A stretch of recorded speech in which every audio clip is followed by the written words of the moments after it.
अस्सलाम वालेकुम, मैं हूं अहमद मंसूर और आप देख रहे हैं IER अकेडमी। अज़ीज़ तलबा व तालिबात, आज का जो हमारा मौजू है वो है लफ्ज़ और उसकी इक़साम। इससे पहले हम ये पढ़ चुके हैं कि सर्फ़ और नहव किसे कहा जाता है। अज़ीज़ तलबा, आज के मौजू में हम ये जानेंगे कि लफ्ज़ किसे कहते हैं और लफ्ज़ की कितनी इक़साम है। तो हमारे पास लफ्ज़ की दो इक़साम हैं, कलमा और मुहम्मल।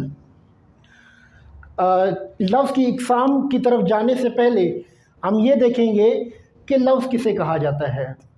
अज़ीज़ तलबा, दो या दो से ज़्यादा हरूफ मिलकर एक लफ्ज़ बनता है या दो से ज़्यादा हरूफ मिलाकर एक लफ्ज़ बनाया जाता है। लफ्ज़ के लुग़वी मायनी मुँह से निकालना, ख़ारिज करना या फेंकना है। इस्तिलाहन हरूफ की सादा आवाज़ों से मिलकर जो मुरक्कब आवाज़ें बनती हैं उन्हें अल्फाज कहते हैं। हर लफ्ज़ अपने अंदर कुछ न कुछ मायनी रखता है।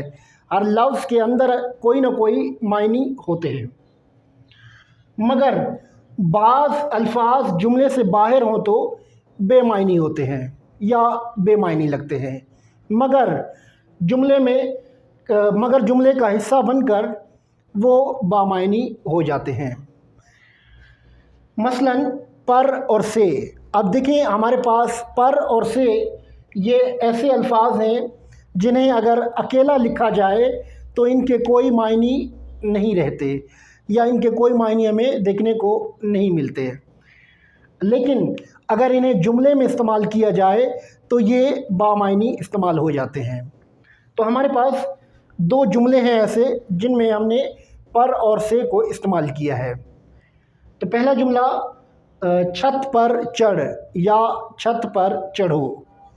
देखिए, यहाँ पर जो पर है ये बामायनी इस्तेमाल हुआ है, जबकि यहाँ पर देखिए अगर ये पर अकेला लिखा हुआ है तो इसके कोई मायने हमें यहाँ पे देखने को नहीं मिल रहे, जबकि जब हमें इसे जुमले में इस्तेमाल कर रहे हैं तो ये बामायनी बन रहा है।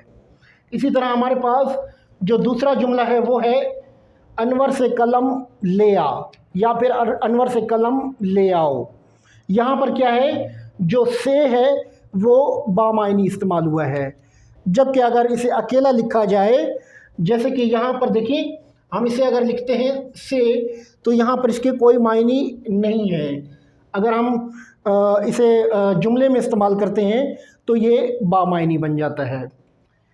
जुमले के बाहर या जुमले में शामिल, जुमले के बाहर या जुमले में शामिल होकर मायनी देने वाला जो लफ्ज़ होता है वो कलमा कहलाता है, जबकि बेमायनी लफ्ज़ को मुहम्मल कहते हैं।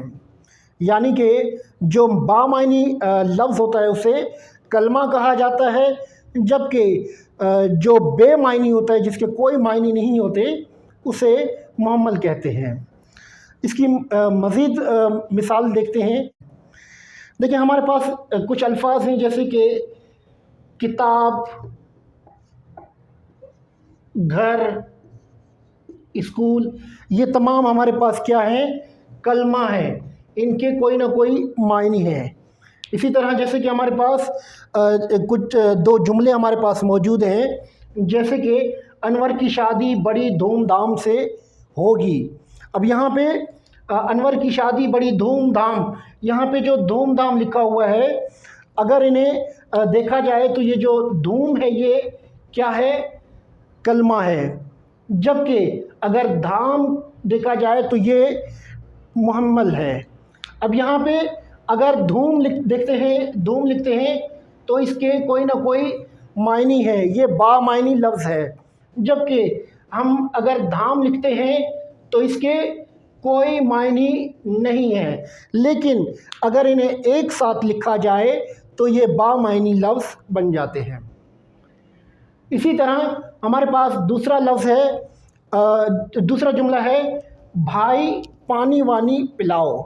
भाई पानी वानी पिलाओ। देखिए, यहाँ पे पानी हमारे पास जो लफ्ज़ है वो क्या है, कलमा है, क्योंकि पानी हमारे पास बामायनी लफ्ज़ है, जबकि हम इसके साथ एक और लफ्ज़ जोड़ते हैं वानी। اب یہ وانی اگر اکیلا ہم لوگ لکھتے ہیں تو یہ کیا ہے؟ بے معنی لفظ ہے، اس کے کوئی معنی نہیں ہے، تو یہ کیا کہلائے گا؟ محمل کہلائے گا۔ لیکن اگر انہیں ہم ایک ساتھ لکھتے ہیں، جملے میں ایک ساتھ استعمال کرتے ہیں، تو یہ بامعنی بن جاتے ہیں۔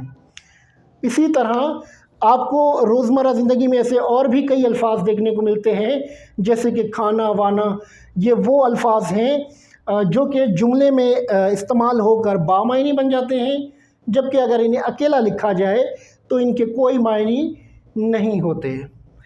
تو یہ تھی لفظ اور لفظی اقسام۔ اس سے متعلق اگر آپ کا کوئی سوال ہے تو آپ پوچھ سکتے ہیں۔ ملتے ہیں ایک نئے موضوع کے ساتھ، تب تک کے لیے خوش رہیں، آباد رہیں، شکریہ۔